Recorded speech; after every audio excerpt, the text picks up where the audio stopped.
Over the years, our family's had a share of health problems. So prescriptions are a part of our life. Before we went to the big box store. We both thought it would help us save. But with the long lines and impersonal service, filling prescriptions became a chore. That's when a friend recommended D&H. Now Tristan knows our prescriptions. Brenda always helps us find the right vitamins. And after Dad's fall, Monica's been a real expert with all our home medical needs. All without the lines. Trust and service. That's our D&H.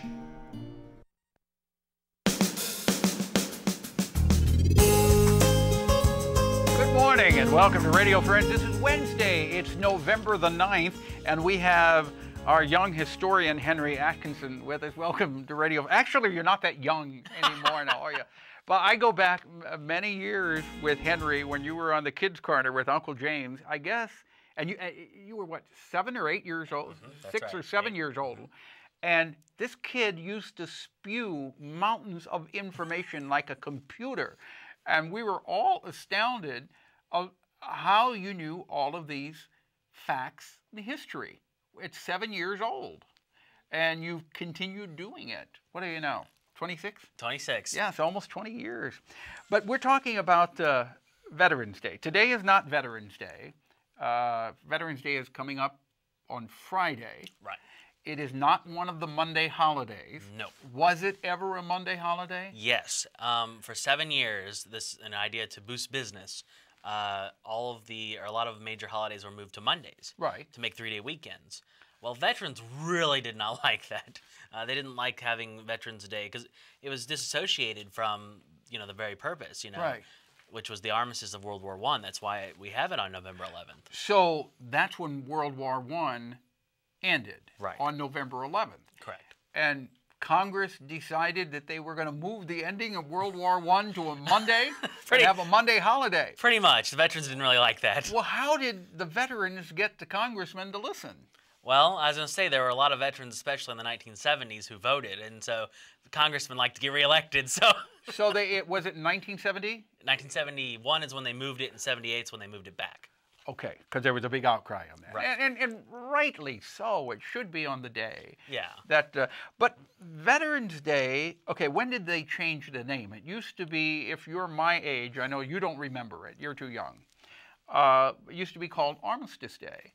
And I remember as a child, my mother and father would buy these poppies, and you would wear poppies on your lapel in commemoration of Armistice Day. When did the name change from Armistice Day to Veterans Day? 1954. And the year before that, there had been this movement to change it to Veterans Day. This guy who had been involved with the American war dads during World War II thought it would be a good way to honor, especially World War II veterans and veterans of all wars. And so he pushed it through his congressman, and eventually it went through the Congress, and President Eisenhower signed it in 1954, and that's when it became official. So then it was still commemorating the end of World War I, but it changed the name to Veterans Day, so it was an honor to all veterans who served in the armed forces. And that was President Eisenhower who did that. Very, very appropriate. Yeah, yeah. What are some of the other facts that people may not realize dealing with Veterans Day? Well, it's interesting. I mean, back when it was called Armistice Day, it didn't become a legal holiday until 1938. So that's when it became a legal holiday. Before that, it had been unofficially celebrated since the year after World War I. Which was? Well, the war ended in 1918, so 1919 is when the first celebration. So it was almost 20 years before it became an official holiday. What did it take for that act of Congress to make it official holiday? Well, I mean, one thing I think that pushed Congress to do it was during the 30s there was a lot of regret about World War I, and it was a big political issue during the time. So I think that's one of the things that pushed Congress to finally make it a legal holiday, because regardless of where one stood on retrospectively on World War I, there was an honoring of the veterans that they did agree on. So it became a legal holiday in 1938. November 11th, 1938. It was Armistice Day until 1954. 54. Then it became Veterans Day. Has there been any, besides the Monday holiday change, has there been anything else that's changed it between 1954 and now? Not really, not really. I mean, I think one thing that's different in terms of our culture is that you have more and more World War II veterans dying. And that changes, I think, how we celebrate the holiday. I mean, when there were more World War II veterans alive, I think a lot of people understood the holiday better because they had served. Yeah.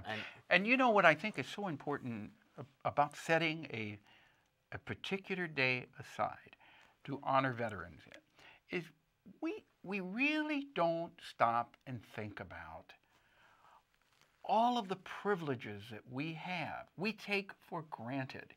But there are people who have given up their lives so that we can have these privileges that we take for granted.